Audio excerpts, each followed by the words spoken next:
बहुत समय पहले उत्तर भारत में एक गांव था कंचनपुर। शाम होते ही इस गांव में अजीब सा सन्नाटा छा जाता था। गांव के बुजुर्ग हमेशा बच्चों को चेतावनी देते, सूरज ढलने के बाद घर से बाहर मत निकलना, वरना उस चुड़ैल का शिकार बन जाओगे। कहते हैं कि कई साल पहले गांव में कुछ छोटे बच्चे अचानक गायब हो गए। किसी को नहीं पता चला कि क्या हुआ, बस उन बच्चों के घरों के आंगन के दरवाजे पर अगले दिन सुबह काले कौए के पंख पड़े मिले। गांव के लोग मानते थे कि यह काम चंद्रकला चुड़ैल का है। वह लाल रंग की फटी साड़ी पहनती थी, उसके लंबे बाल खुले बिखरे हुए होते थे और उसकी आंखों से नीली रोशनी निकलती थी। वह अमावस्या की रात को आती थी और जो बच्चा उसके रास्ते में पड़ जाए उसे अपने साथ ले जाती थी। उसके बाद वह कभी नहीं मिलता। गांव में दो बहनें रहती थीं। रुचि 12 साल थी और गुड़िया 9 साल की। दोनों बहुत जिज्ञासु थी। भूत प्रेत की कहानियां सुनते सुनते उनके मन में चुड़ैल का सच जानने की इच्छा जाग गई थी। एक दिन अमावस्या से ठीक पहले उन्होंने बुजुर्ग दादी से पूछा, दादी, अगर चुड़ैल सच में आती है तो हम उसे देख सकते हैं क्या? दादी का चेहरा डर से पीला पड़ गया।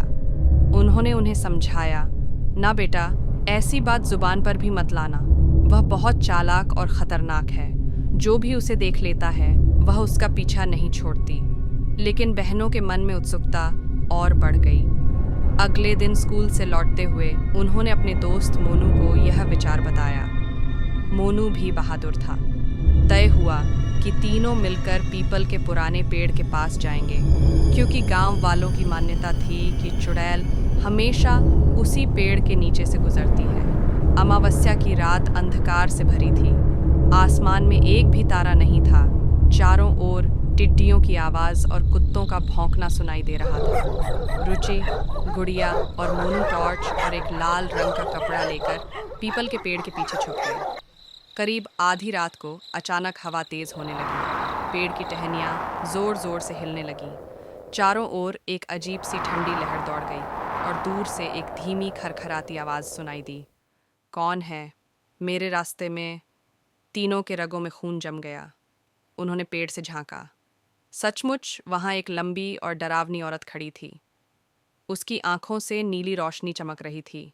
बाल जमीन तक लटक रहे थे और हाथ में एक पुरानी टोकरी थी।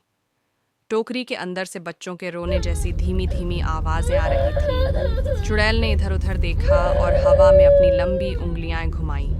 तभी टोकरी के अंदर से एक छोटा हाथ बाहर निकला। कोई बच्चा बाहर आने की कोशिश कर रहा हो। गुड़िया डर से कांप गई और टॉर्च का बटन दबा दिया। तेज रोशनी सीधा चुड़ैल के चेहरे पर पड़ी। चुड़ैल ने जोर से चीख मारी, कौन है? और बिजली की तरह पेड़ की ओर दौड़ी। तीनों घबराकर भागने लगे, लेकिन चुड़ैल ने मोनू को पकड़ लिया। उसके गले में अपनी ठंडी उंगलियां कस दीं। क्या मोनू उस चुड़ैल से बच पाएगा?